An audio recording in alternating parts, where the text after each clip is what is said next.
Unlike your household fire extinguisher, heavy-duty cartridge units stay completely unpressurized until the moment of use.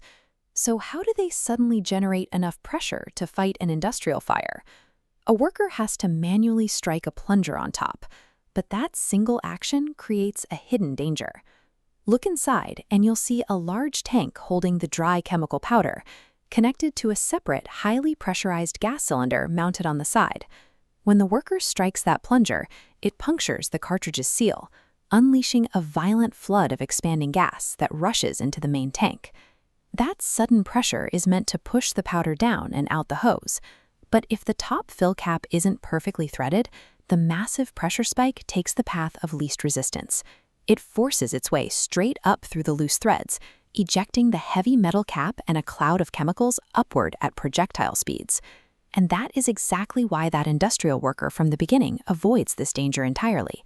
By keeping their head back during activation, the pressure is forced to safely push the agent out the hose.